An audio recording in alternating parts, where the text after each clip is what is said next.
लगभग नहीं के बराबर हो गया है, बहुत कम हो गया है। अब जो बच्चे हैं वो ओवरग्राउंड वर्कर्स बच्चे हैं, उनकी बात भी करता हूँ। उसके अलावा जो राजनीतिक स्थिति है, राजनीतिक दलों के जो समीकरण हैं वो भी पूरी तरह से बदल गए। हालांकि सरकार चाहती थी कि ये दो परिवारों का वर्चस्व जम्मू कश्मीर की राजनीति से ख़त्म हो, अब्दुल्ला परिवार और मुफ्ती परिवार। वो हुआ नहीं। मुफ्ती परिवार तो लगभग जो है हाशिए पर पहुंच गया है, लेकिन अब्दुल्ला परिवार की उसके कारण ताकत बढ़ गई है और वो सत्ता में है अभी। तो पूर्ण राज्य का दर्जा देकर आखिर भारतीय जनता पार्टी को और देश को क्या मिलेगा? इस सवाल का जवाब जिस दिन मिलेगा उस दिन तय होगा कि मिलेगा कि नहीं। मुझे तो नहीं लगता फिलहाल कि मिलेगा।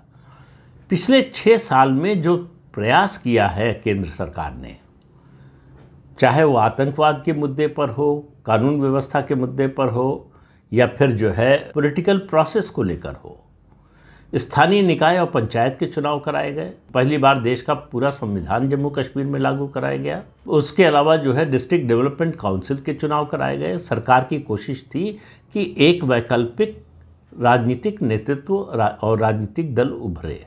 उसके बाद जो है लोकसभा और विधानसभा के चुनाव हुए, लेकिन उन सब का नतीजा ये हुआ कि 9 दिन चले 2.5 कोस जहाँ थे वहीं पर है।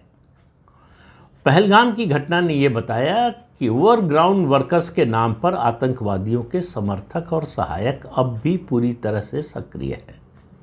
और ये उम्मीद भी नहीं करनी चाहिए थी कि 5 साल 6 साल में उन ऐसे लोगों का मन बदल जाएगा जो दशकों से आतंकवादियों का साथ दे रहे हैं, पाकिस्तान का साथ दे रहे हैं।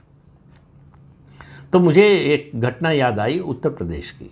उत्तर प्रदेश में आज़ादी के बाद जब गोविंद वल्लभ पंत वहाँ के मुख्यमंत्री थे, तो एक प्रस्ताव उस समय चला। केंद्र सरकार भी चाहती थी कि उत्तर प्रदेश बहुत बड़ा प्रदेश है, उसको प्रशासनिक रूप से उसको संभालना मुश्किल होगा, एडमिनिस्टर करना मुश्किल होगा, तो इसको 5 राज्यों में विभाजित कर दिया जाए।